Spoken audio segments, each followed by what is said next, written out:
We're kicking off with WWE, and during his promo on Monday Night Raw, CM Punk told Becky Lynch to come get her man in a dig at Seth Rollins, and Lynch fired back in a tweet of her own.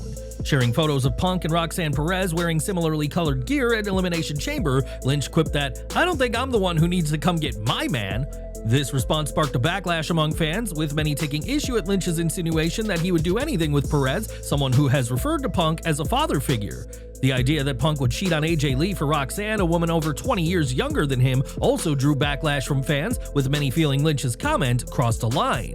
NXT's Cora Jade even said that Lynch was demonstrating weird behavior in a now-deleted tweet, and similarly, Lynch herself has removed her post from Twitter as well. Lynch either realized that the post went too far or simply didn't want to deal with the backlash, in another wrinkle in the Punk-Rollins feud ahead of their cage match in MSG next week. But who was responsible for Punk's epic promo, as well as his brawl with Seth Rollins during this week's episode of Raw in Buffalo, New York? Fightful Select reports that Alexandra Williams was the writer responsible for Punk's promo, which has been earning major praise backstage. Williams is a rising star on WWE's creative team, and sources say the segment was well received, and the producer of the Rollins-Punk brawl was Chris Park, better known to fans as TNA legend Abyss. How would you rate CM Punk's promo on WWE Raw? Was it one of his best yet? Please share your thoughts and feedback in the comment section below.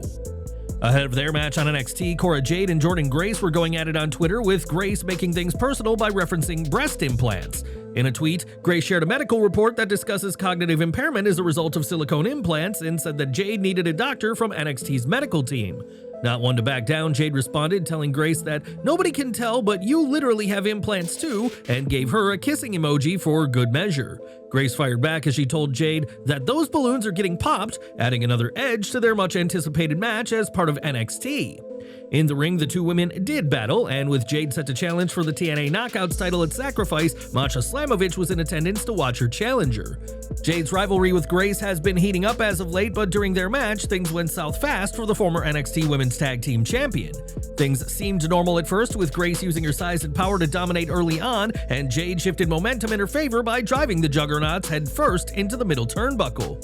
During a commercial break, though, disaster struck as Jade slipped on the rope and immediately clutched her knee while sitting on the turnbuckle. Coming back from commercials, the mood had greatly changed, with WWE officials and medical staff surrounding Cora Jade as the NXT arena fell silent. Jade looked genuinely distressed, as this clearly was not scripted, and officials made the call to end the match, giving Grace a victory she no doubt would have rather earned another way. There was a positive sign after the match, though, as Jade was seen exiting the ring on her own feet, indicating that this situation could have been much worse. On Twitter, Jade thanked fans for their concern and said that she got rocked in the match, but her knees are all good. This is a huge relief given Jade's past ACL tear, which required months of rehab before she could return to the ring. The fact that she immediately grabbed her knee had fans worried that history was repeating itself, but thankfully Jade is doing okay after this scary situation. Backstage, Roxanne Perez assaulted Jordynne Grace following the Juggernauts match, and Ava later confirmed that the two will face off next week at Roadblock. Now, AJ Styles is a bona fide WWE superstar and has been since the 2016 Royal Rumble event, but fans shouldn't count out a return to TNA, at least for one night. On the Insight podcast, Styles, who was with TNA from 2002 to 2013, shared that he'd be open to return, though isn't sure it'd actually happen. He said, "I don't know, I'd like to. I think it'd be fun to do something like that, like a one-off. I'd definitely do it." Styles' comments come as WWE and TNA continue working together, a major shift from how WWE has done business in the past that Styles credits to Triple H. Styles said how things are different with Triple H in control instead of Vince McMahon, given that McMahon was hardly keeping tabs on matters outside WWE. Vince never watched any matches outside of WWE because nothing else existed except for WWE. But it feels like Triple H watches everything. I think he had a better idea of who guys and girls were and bringing them in. But that's what we need. You have to evolve. Styles argued that the WWE-TNA partnership, like the WWE-Noah deal, benefits the industry as a whole, and gave the work of his former ally Omos and Noah as an example. He said, "He's gonna learn over there, and he's gonna bring that back to WWE. It's gonna work well for him in WWE, the things that he didn't know. You learn from different styles. It's good." For now, though, Styles remains focused on his WWE role, but with doors between companies opening like never before, don't count out seeing Styles in the Impact Zone one more time. Would you want to see AJ Styles back in TNA for a one-off? Please share your thoughts and feedback in the comments section below. Video game news now, as with WWE 2K25 on the horizon, fans are speculating whether TNA Wrestling could be making its way into the game as part of the ongoing partnership. Brian Williams, WWE 2K25 gameplay producer, recently addressed the matter in an interview with Restart, and though he didn't confirm plans, he said talks were taking place. He explained, "It's a great question. It's something that we're all excited about. The potential of maybe one day incorporating TNA into our game. But as of today, as I'm talking to you right now, we're just still discussing things, so it's just kind of a wait and see type of thing. I know it's not the greatest answer, but it's the truth." TNA Wrestling has a history in video games, but its only major console release was the TNA Impact game in 2008, with all games since then being for mobile or handheld devices. With that in mind, fans are eager to see TNA get represented in a fully fledged console release, which could come in a future WWE 2K title depending on how these discussions play out. Williams has previously teased the possibility of special DLC, further fueling speculation that stars like Joe Hendry or even a throwback AJ Styles could be included in the game. With WWE 2K25 set to release later this month, we may find out plans for TNA soon enough, as plenty of fans would love to cross the line in the upcoming video game. In trademark news, WWE appears ready to shake things up with a new faction, as on March 3rd, the company filed a trademark for The Culling. The filing was submitted by WWE attorney Lauren A. DNS Midland and falls under the category of entertainment services, specifically wrestling exhibitions, performances, and media content. The name brings up dark, eerie, ominous vibes, with fans speculating that this could be a no-nonsense faction and possibly the name of the newly debuted group in WWE NXT. If it's not the NXT quartet, fans are wondering how the culling will affect WWE's main roster landscape, which already features impressive groups like the Bloodline and the Judgment Day. WWE hasn't dropped any hints about who could be involved, but with the road to WrestleMania 41 already off to a chaotic start, this could be the start of something major. Who do you think should be part of the culling if it debuts on WWE TV and it isn't the group fans have seen in NXT? Drop your predictions in the comments. At Elimination Chamber, Travis Scott didn't just align with The Rock and John Cena, but he also reportedly left undisputed WWE champion Cody Rhodes hurting for real. In footage shared online, Scott could be seen striking Cody near his ear, producing a loud thud that caused fans in the Rogers Center to wince. On Wrestling Observer Radio, it was revealed that Rhodes sustained a burst eardrum and a black eye at Elimination Chamber Toronto, with Scott being the one blamed for the injuries. Rhodes didn't appear during WWE Raw, selling the effects of the beating he received, but Michael Cole confirmed that he will address all that went down this Friday on SmackDown. As for Scott, he's reportedly been training in the ring, and during the post-show press conference, The Rock teased that fans will see Scott compete in the ring one day. If so, Rhodes may be able to get some payback on the music artist, whose attack added another shocking moment to what has quickly become one of wrestling's biggest heel turns. Back to NXT, and in the main event, Tony D'Angelo put the NXT North American Championship on the line against Shawn Spears, and there was a production botch when the screen went green. After that was sorted, a mistimed spear by Stax would send the Don off the ring apron, and as if that wasn't bad enough, D'Angelo landed on a chair. In the end, it was D'Angelo's back that would give out on him, allowing Spears to get the win and become the 20th superstar to be known as NXT North American Champion. It remains to be seen what D'Angelo makes to Stax accidentally costing him the match and the title, and whether the Don's right-hand man soon gets fitted for some concrete shoes.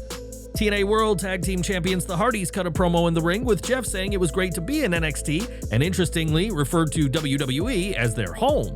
It was a choice line from a wrestler not just contracted to another company, but who is also a champion with the promotion he doesn't see as his home. The Hardys will be under contract with TNA until at least the end of 2025, and Jeff's comment comes amid speculation of he and Matt doing stuff on WWE's main roster later this year. This line has only added to the speculation that Matt and Jeff will return to WWE fully once their TNA deals have expired, but for now, the pair remain the premier tag team in TNA. In the ring, Hank and Tank interrupted the Hardys, and despite being babyfaces, the NXT tag team received overwhelming boos from the crowd. The Hardys put over Hank and Tank, and it wasn't long until Yoshiki Inamura and Josh Briggs arrived to be the heels and brawled with Hank and Tank. This left the Hardys in the ring, where they were confronted by Fraxium just 1 week ahead of Roadblock, where the two teams will battle for the TNA World Tag Team Championship. Speaking of Roadblock, the show will have several legends in attendance, with Booker T, Bubba Ray Dudley, Mickie James, and The Undertaker all being confirmed. The quartet serve as the coaches of WWE LFG, and their presence will help elevate the star power of next week's Roadblock event.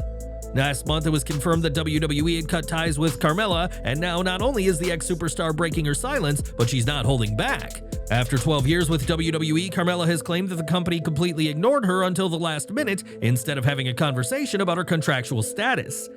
Speaking on the Barely Famous podcast, Carmella, real name Leah Van Dale, opened up about her shock and disappointment over how things unfolded. She said, "Is it because I'm a woman? Is it because I had a baby? And it just feels like a shitty way to end a 12-year career with the company. This is how it ended." Carmella added that while her husband Corey Graves remains employed, she was let go, despite both of them welcoming their baby into the world in November 2023. She said, "He still has a job, we had a kid, and he has a job, but I don't. I got a call saying that my contract was up in 10 days. Ghosted, completely ghosted. What if this is the end of my career? What am I doing with my life? What do I have to offer? Why wasn't I given an opportunity somewhere else? I feel like I'm being punished because I had a baby." Carmella's situation relates to the broader issue of women, especially mothers in sports, being forced to choose between their careers and their families. She added, "Why would you want to be somewhere that doesn't want you? I wish more for women in general and moms, especially athletes. I feel like you shouldn't have to choose one. Why can't you have both?" Carmella's WWE time is over, but she's not done competing, and whether it's in the ring or as part of a new path, the ex-superstar is ready to prove her worth. Was she really let go for having a baby, or is there more to her exit? Whatever the case, Carmella isn't keeping quiet about her unfortunate departure after a dozen years under contract. Now, a bombshell lawsuit has just rocked WWE, UFC, TKO Group Holdings, and even Dwayne "The Rock" Johnson, alleging everything from corruption and conspiracy to unauthorized medical experimentation. Filed by Luis Denis Soto in U.S. District Court for the Southern District of New York, the 12-page complaint targets Endeavor, IMG, WWE, UFC, 7 Bucks Productions, Dana White, and others, accusing them of harassment, bribery, illegal medical testing, and political corruption. Soto claims WWE has a long-standing history of corruption, alleging that the company has bribed judges, prosecutors, and lawmakers in Connecticut, New York, Florida, and Georgia. He argues that WWE's sale to Endeavor and its merger with UFC to form TKO were deliberate moves to bypass liability laws in the Atlantic states. The lawsuit also asserts that executives and performers from WWE and UFC harassed, stalked, and threatened Soto, further alleging the existence of a secret black market within both organizations tied to drug distribution, political fundraising, and exploitation. But the claim only gets stranger. Soto insists he was subjected to virtual medical patient simulators and anthropomorphic test devices, which he says triggered seizures, convulsions, and severe pain. Taking things a step further, Soto accuses WWE, UFC, and 7 Bucks Productions of allowing politicians, law enforcement to use this equipment against him. He alleges that executives have used bribes, stock, and gifts to manipulate politicians and avoid accountability. The accusations don't end there. Soto even contends that female employees deployed gas chromatography mass spectrometry technology to release foul odors around him, allegedly to cause stress and humiliation. Despite the sensational nature of these claims, no evidence or documentation currently supports Soto's allegations. He is seeking compensatory and punitive damages, lost wages, and legal fees, along with a jury trial. With no defendants served yet, the fate of this lawsuit remains uncertain. Is it a serious legal challenge or just an outrageous spectacle? More from AEW now, as Zack Knight, best known as Saraya's brother, is officially a free agent as his All Elite contract has expired. PW Insider confirmed the news of the exit of Knight, who spent most of his AEW tenure wrestling for ROH, where he delivered solid matches but never broke through as a major star. He also had a few appearances on Rampage, but a consistent role on Dynamite never materialized, and his final match with AEW was a dark match in June of last year. Now that his AEW chapter is closed, the question is, what's next? Will he head back to the UK, try his luck with WWE, or land somewhere completely unexpected? Only time will tell. On NXT, Ethan Page and Javon Evans had one final interview ahead of their New York City street fight at Roadblock, and Page discussed breaking the jaw of the young OG. Page said he broke Evans' jaw out of anger and jealousy, as he resents that the 20-year-old was trying to give him a pep talk when Page was trying to get back into the NXT title picture. Seeing the happy-go-lucky Evans smile and laugh made Page snap, resulting in the assault that led Page to breaking Javon's jaw. Page also admitted to being jealous at how Javon has already made it to WWE, while for the 35-year-old Page, it took him almost the entirety of Evans' life just to make it. The animosity between the pair could be felt even with the pair being kept in separate locations, and expect things to get violent next week in the New York City street fight. In tag team action, Ruca and Zarya defeated Piper Niven and Chelsea Green, and it was Ruca who got the win for her team, pinning the Women's United States Champion. One has to wonder if this will put Ruca in line for a title match with Green, and fans shouldn't overlook Zarya, who lifted Piper Niven on her shoulders to hit the F5 onto Green. An electric chair moonsault by Zarya and Ruca showed the pair's chemistry as a tag team, as the unlikely pair are quickly proving to be a highlight in the women's tag team division. As if eating the pinfall weren't bad enough for Green, she also had her nose busted open, capping off a rough night at the office for the champ and her secret Hervis. Jaida Parker defeated Kelani Jordynne in the latest chapter of what has felt like a lengthy feud, and perhaps this was the culmination of their time competing against one another. Post-match, Parker warned Stephanie Vaquer and Julia that she'll be at Roadblock and will be watching the winner-takes-all match between the women's and North American champions.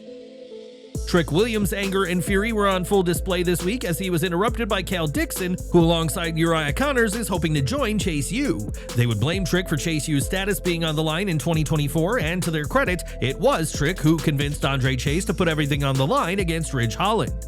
In the ring, Williams annihilated Cal Dixon within a matter of seconds, leading to the referee stopping the match and giving Trick the win, all while Eddy Thorpe watched from the balcony. It's been confirmed that in 2 weeks, Thorpe and Williams will face off in NXT Underground, a match that is bound to be hard-hitting from the two upper-echelon talents in the Silver brand.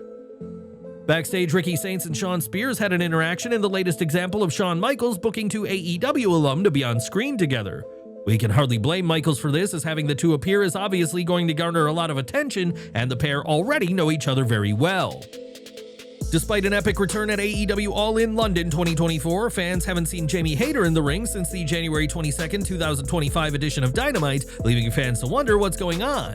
Fightful Select reports that Hayter is currently back in the UK and handling visa issues, as she's needing to get her visa renewed so she can wrestle in the US again. As the process goes on, Hayter is taking bookings in the UK, but with no timeline on when these matters will be resolved, it remains to be seen when she'll next compete in an AEW ring.